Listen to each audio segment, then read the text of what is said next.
Hello there. My name is Dr. Rebecca Gilbert, and I am Chief Scientific Officer at American Parkinson Disease Association. Thank you so much for joining us for our Dr. Gilbert Host series, during which we're discussing important issues regarding the COVID-19 virus and how it has impacted the Parkinson's disease community. American Parkinson Disease Association, or APDA for short, is the largest grassroots network dedicated to fighting Parkinson's disease and works tirelessly to help the approximately 1 million people with PD in the United States live life to the fullest in the face of this chronic neurologic disease. Please visit our website at apdaparkinson.org to explore all that we have to offer. This includes programs and services delivered by our network of chapters and information and referral centers located throughout the U.S. Through our network, you can gain access to support groups, exercise programs, and educational symposia. Our website also hosts a vast array of publications, webinars, articles, and information that can help you understand your Parkinson's disease. Another way to contact APDA is through our toll-free helpline at 1-800-223-2732. And now for today's program. Today, we will be discussing Parkinson's disease research in the era of COVID-19. Many people with Parkinson's and their caregivers have a lot of questions that have arisen during this time with regards to how the pandemic will affect Parkinson's disease research as well as clinical trials. My guest today, who will help us answer some of these questions, is Dr. Joel Perlmutter. Dr. Perlmutter is head of movement disorders and the Elliott Stein Family Professor of Neurology and Professor of Radiology, Neuroscience, Physical Therapy, and Occupational Therapy at Washington University in St. Louis. He is also the director of the Center for Advanced Research of the American Parkinson's Disease Association and the director of the Huntington's Disease Center of Excellence, also at Washington University in St. Louis. He leads a research group that focuses on biomarker discovery and studies the pathophysiology of Parkinson's disease and related conditions. His research spans basic, translational, and patient-oriented studies. He has had continuous NIH funding for 35 years and published more than 305 peer-reviewed manuscripts. APDA is lucky enough to have Dr. Perlmutter on our scientific advisory board, which selects the research grants that APDA funds. Dr. Perlmutter, thank you so much for joining us today. We have a whole lot of questions that have been submitted to us, which span the following topics: how COVID-19 has affected laboratory research and clinical trials. Will COVID-19 affect how clinical trials are performed now and going forward? And how has COVID-19 affected Parkinson's disease research funding? And many more. And of course, for anyone watching live, we encourage you to submit your questions in the question and answer tab in your Zoom session. So to get us started, Dr. Perlmutter, can you give your perspective as a research scientist in the Parkinson's disease research field? What is going on in the laboratory? What is going on in clinical trials? Are there specific challenges and opportunities that this COVID-19 pandemic has presented? Well, Rebecca, thank you very much for inviting me to participate in this program. I am really delighted to do that. And I'm also delighted to be a part of the APDA because they've been a tremendous organization supporting Parkinson's research and education and patient care for both patients and families. Let me address how the COVID experience and emergency situation has affected research. The first thing I find a lot of my patients are concerned about is, has research stopped? And let me answer that immediately. It has not stopped. Research continues. And so I want to give just a few introductory comments about that, and then I'll take your questions. From the first perspective, most of our major research programs are funded by the NIH. And the National Institutes of Health has continued all research funding during this time. In fact, I think they consider it part of the stimulus to keep the economy going. And so they are continuing all of their research programs. And in fact, helping investigators to continue with the research for some research that can't occur face-to-face, and I'll talk about that more in a moment. They're extending the time that the research funds can be utilized. So they're giving what's called no-cost extensions, and they are really moving it forward and helping us to continue all of our work. The other part about research funding is foundation funding and donations. And a lot of people doing Parkinson's research are funded in that way, particularly preliminary studies are done with foundation research, because it's those preliminary studies that provide us the data that permit us to write viable applications to NIH. An application to NIH for research funding can never go anywhere unless we have preliminary data, and there's no way to collect preliminary data without support, and that comes from foundations. So one concern we have is whether people are able to continue to support these foundations, and that will be absolutely critical as we move forward. And so as to the best people are able to, that's going to be very important. Now let's turn to what lab work or what research is actually going on. And I'd like to divide that into two major areas. One is basic lab research and translational research, things that are going on in the laboratory, and then there's research with people. So let me first address the basic laboratory research. Most laboratories across this country, in fact, I would think all laboratories at this moment, have been shut down.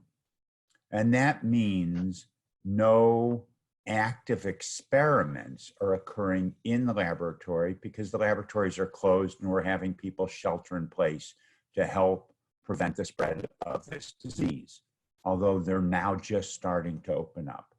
However, that doesn't mean the research has stopped.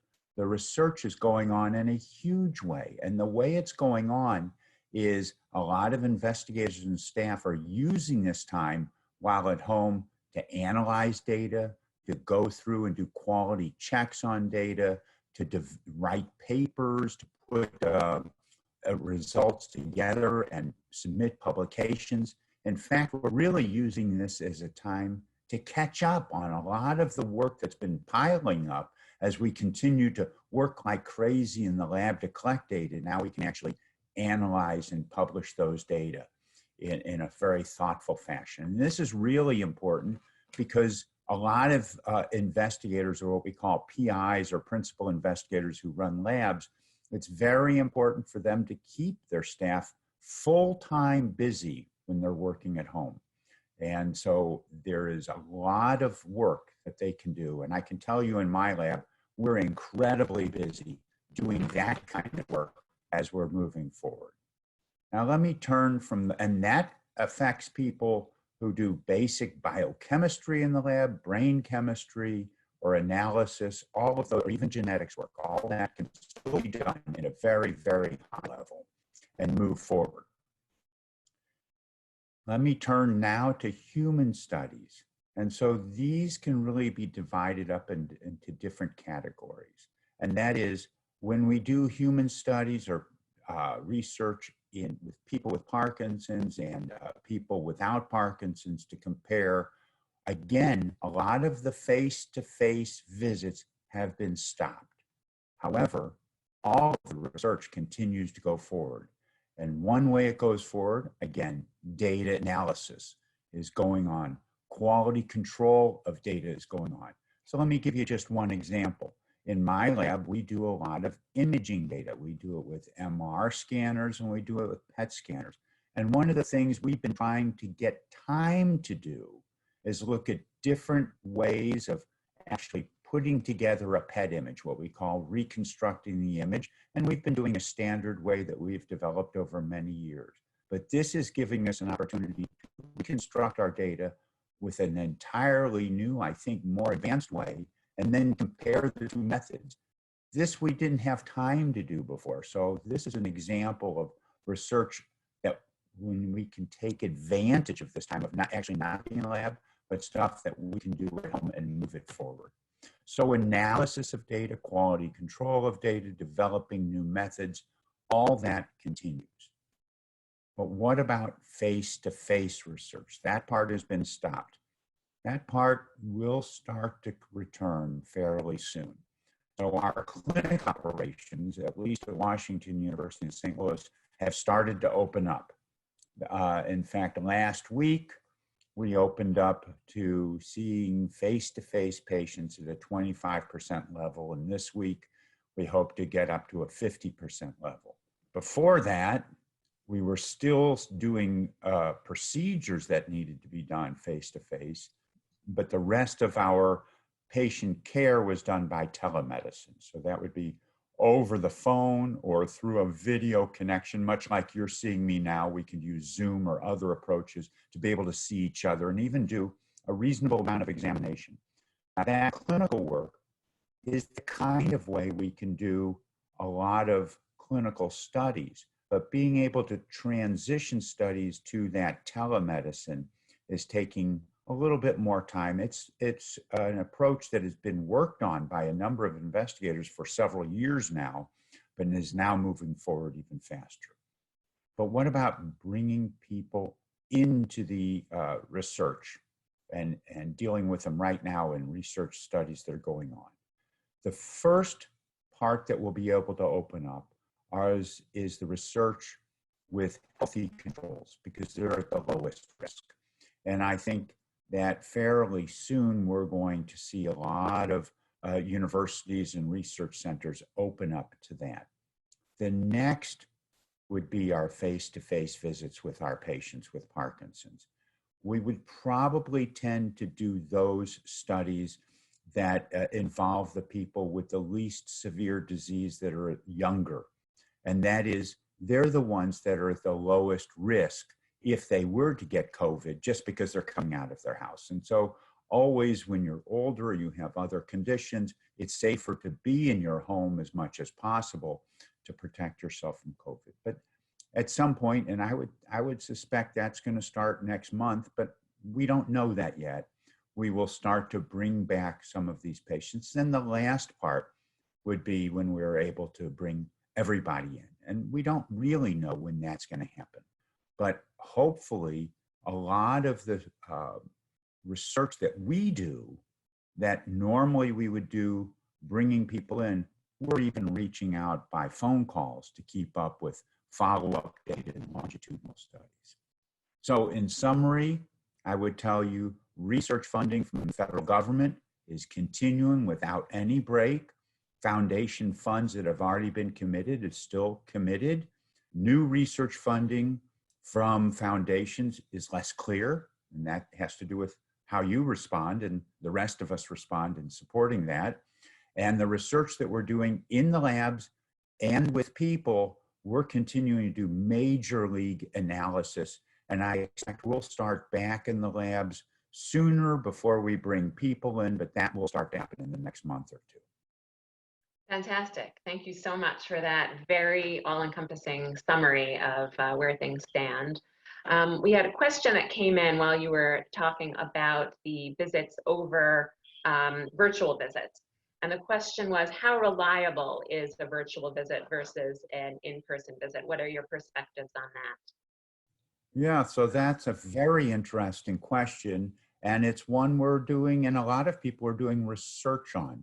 So going back almost 20 years, when we talked about doing rating scales of Parkinson's disease, with what we call, there's a rating scale we call the UPDRS, the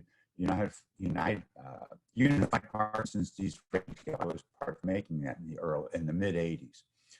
And what a number of researchers had done is, how good is that over video, and how able are we to get reasonable measures that way? And there's some parts that we can't do over the video. So testing stiffness, or what we call rigidity, we can't really do that by video, but we could do almost all the other parts.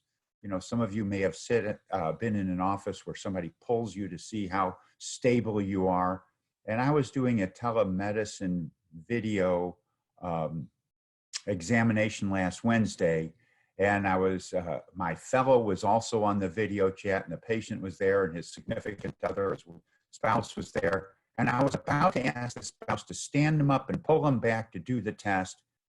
But that was probably not a good idea. And so my fellow said, probably we shouldn't go forward with that. So some parts we cannot do over video, but some parts are fairly reliable. And we're doing, in fact, right now, there's a lot of research activity to try to assess how reliable these rating scales are over telemedicine versus in person. And it's, with some of those scales, we have data, and other scales, we're going to have to collect data and prove it. A related So, question. yes. A clinical trial, do you think that clinical trial visits in the future will be done virtually? Well, I think virtual evaluation and follow-up in people in research studies is definitely a direction we must move. And I think that's true whether the COVID emergency was with us. It's pushed us in a dramatic way to go that direction, but that is going to permit people to participate without having to come to our medical center, whether it's across town through traffic, across the street, or 8-hour drive or a plane visit. And I get people doing all of those things. And believe me, even a 3-hour drive is probably best just to click on the computer and talk to me over the internet. So that, we hope, will take a bigger component of the data collection than in the future. What we won't be able to do is I won't be able to put you in a PET scanner or an MRI scanner when you're at home, because they're not really portable and that's not very effective. But a lot of the material talking to you, much of the examination, and I suspect an increasing number of the rating scales will be permitted to be done and validated over telemedicine. So I think this is absolutely the wave of the future. So really that's a silver lining to this situation, is that it will actually increase the ability of people to participate in clinical trials potentially. I think it's going to empower patients and families wherever they are to be able to participate, where now it's too inconvenient and too difficult to travel. And so I think this will really enhance our research. Now, on the other hand, we have to be careful about who participates in our research. We have to make sure that our research participants reflect the community. And so we don't want to just represent those people who have fancy computer stuff at home. We have to make it simple so it can be done over a smartphone, and so everybody can participate. We want to really reach out to all parts of society so we can have our research reflect all parts of our society, so that when we make conclusions, we can generalize it to everybody and everybody can benefit. That's really important. Absolutely. Thank you. All right, we have a question that has come in that is more general in nature. What do you think is the biggest challenge? This is a really big question here. What do you think is the biggest challenge to finding a cure for Parkinson's disease, from your perspective? Well, very interesting question. I just wrote an editorial that came out in the Annals of Internal Medicine about this, addressing a research study that was done, a big research study that failed to find benefit from their intervention. I think there are 3 things. I just made up the 3, so hopefully I'll fill those in. Number 1, we need to know better what actually causes Parkinson's disease. Now, we have a few genetic absolute causes, but to know what the cause is, whether it's genetic or environmental or other, so that we can target in the brain or in the body that very cause and stop it in its tracks even before it gets started. So identifying the cause is probably number 1 biggest thing. Number 2, even if we have a target in the brain that's related to the cause, a lot of times what we do with research is we try to give some drug that we think is going to hit it. And the way we do that, we start off with people without Parkinson's to see how it's tolerated, how this drug is tolerated, is it safe? And then we start with smaller studies with people with Parkinson's, make sure it's safe with them. And then we make these big studies. And big studies, we have all kinds of ways to figure out what dose to use, which is based primarily on safety, how well the drug is tolerated, and is it giving us some clue to an effect by how the person responds. What we haven't been so good at doing is having a measure in the brain of target engagement. In other words, we may want to know what we want to hit in the brain, but when we give a drug, we want to make sure it actually hits that. And we hits it the degree for each person, because each person could be different. So measuring target engagement in the brain is going to be really critical. And that's not so simple, because we have to make sure that target engagement is really the one that our drug is hitting. It's the way the drug works that interferes with the disease process in the brain so that we can make people better or prevent them from getting worse. And then the third part, boy, this is working out because I'm getting 3. The third part is a better measurement of how the drug or the intervention works. And I say drug, but it could be exercise intervention. It could be anything. And exercise intervention, just as I digress for a moment, knowing how that works in the brain is equally important as a drug. So I don't want to get off target there. But what we need to do is have a measure of outcome. What's our outcome measurement? How do we know it's working? So one way we can do it, and we've done traditionally, is we use rating scales of Parkinson's. But what do people want when they take a medicine? Do they want their rating scale to be better? Or do they want to feel better? Or do they want to be able to go to the bathroom more easily, or be able to go out to the house or walk across, or be less likely to fall down, or be happier and less depressed and have better quality of life? All of these are important outcome measures, but we need to figure out what's the best outcome measure. And there are going to be 2 types. One type is to determining how our intervention is actually affecting the process in the brain or in the body. And another type is to making sure we know what people want to get better and having a good measurement of that. Because for me to say your rating scales get better, if you don't feel better, that's not a winner.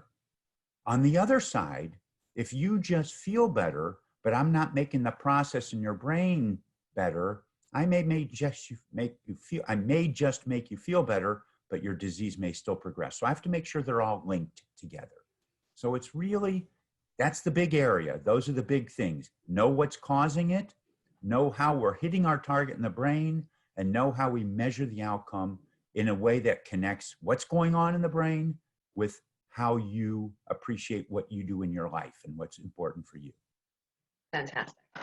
We have another sort of overarching and very important question that has come in, which is well, the question really is stating how many clinical trials are going on now. That's a difficult question to answer, but which clinical trial or which category, let's say, of clinical trials do you think will lead to the most valuable information to answer the questions that you've asked? Which trial? You know what? I really enjoy the opportunity to address this point.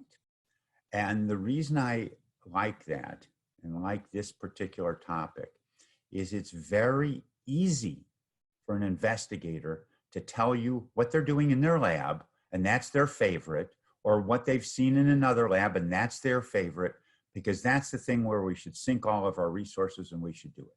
And let me tell you something from my perspective, that's wrong. There's not going to be one answer. There's the most important research is a broad-based research and multiple directions.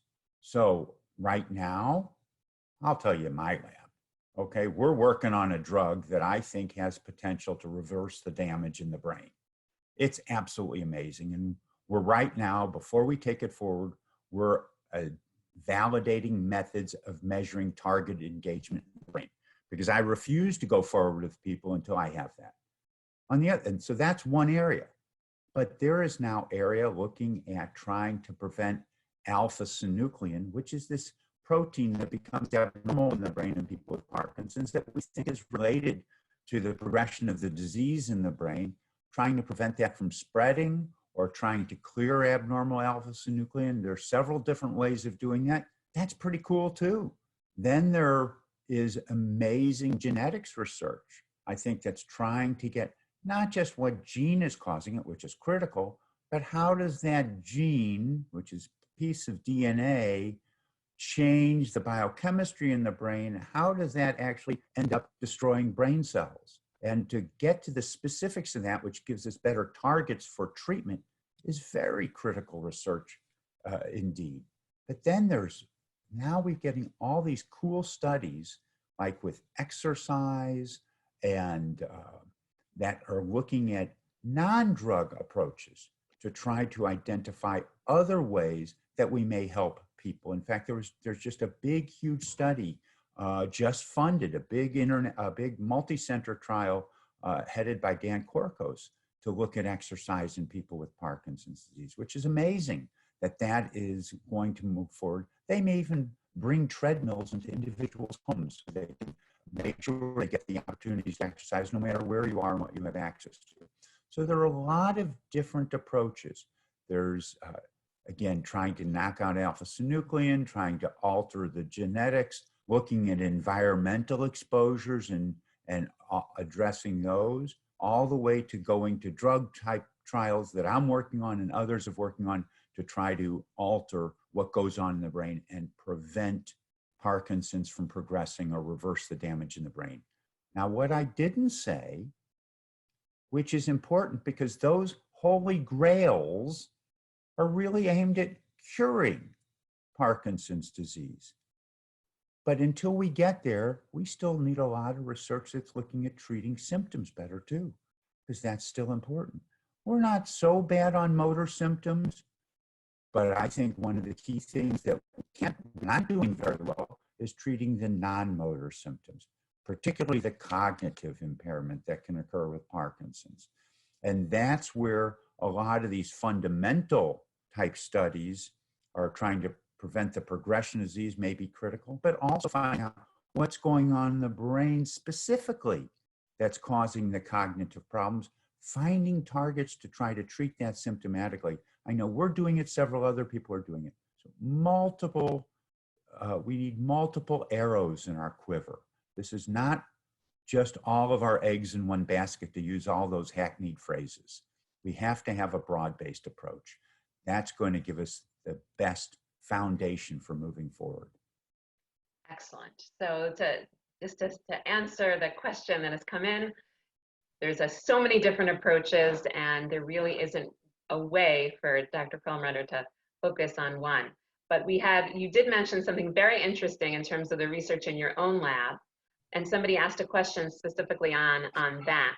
What would be the timetable for taking a molecule like the one you're talking about and taking it to the clinic? How long does it take to move forward? How long does it take? Okay, well, I won't tell you about the 14 years we've already been working on the drug. Let's pass on that part, okay? Because the first step was synthesis of the drug.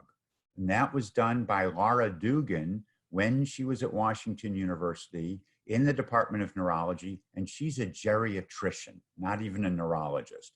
And she developed this drug for several other things. We started to look at it in cells in a dish, and then we started looking at it in small animals and then larger animals, and now we're doing all kinds of things for target engagement, and that took all these years. And so now we've just got a new grant this past year to develop this target engagement. But in parallel, we're hoping, well, before COVID came around, we were hoping to go into phase 1 trials, which means trials in healthy subjects to determine safety, because this is a drug never given to a human, in the first quarter of next year. And that still may move forward. We'll see how that may or may not be delayed. But that kind of work actually potentially could go on and move forward. So even once we start doing human studies, assuming we're not knocked down at one of those steps, because let's say there's an unexpected side effect that blocks us from using it in humans, that could be a stopper for that particular drug, but then we try to design drugs like it that don't have that side effect. But let's say we move forward, then we have, that's usually years worth of work. Then there's usually a couple to years worth of doing that phase 2 trial. That's the earliest safety and get a sense of whether it's going to work in people with Parkinson's disease. And that takes several years.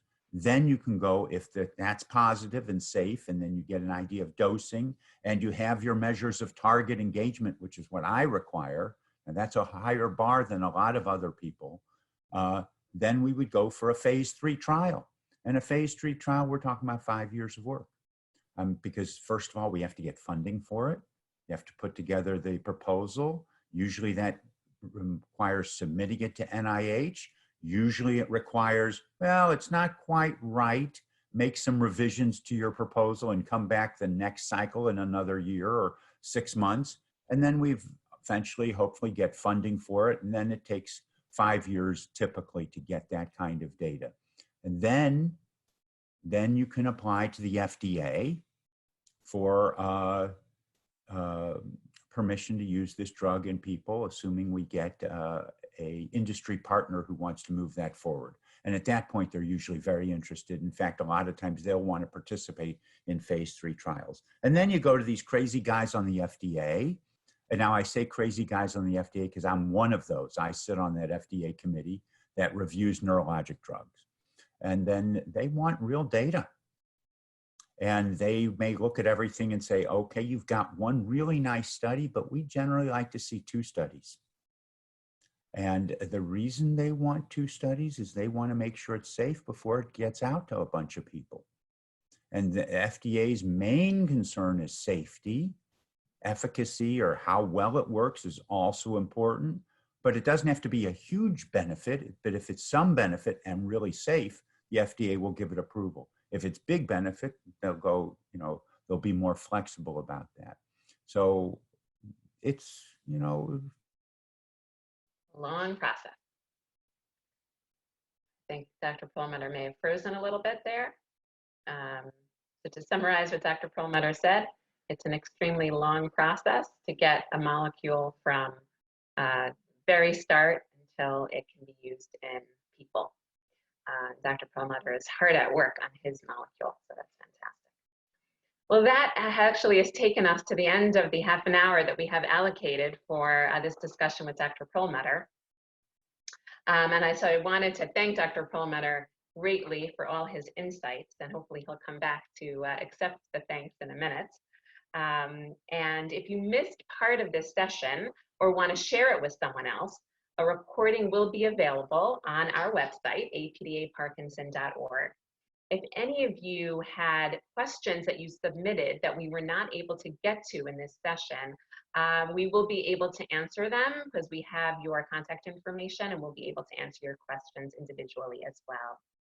Now, APDA has many valuable resources to help people with Parkinson's disease, as I mentioned earlier. Here are some of our APDA resources that are specific about research and clinical trials. If you registered for this session, we will be emailing you this slide, so you do not have to write down these URLs, but they will give you some additional insights into clinical trials, as well as into some of the research that APDA is funding. And I want to highlight something that Dr. Perlmutter said earlier. Foundation support of Parkinson's disease research is dependent on donations. And so we ask at this time, if you have the ability to donate to our organization, that we can then funnel into supporting Parkinson's disease research. And you can do so again, at our website, apdaparkinson.org. We would also like to be able to continue to give this type of programming to you as well, so that you can continue to understand Parkinson's disease and Parkinson's disease research. So thank you so much on behalf of APDA for joining us today, and we hope to see you again at some of our programming in the future. Thank you, and have a great day.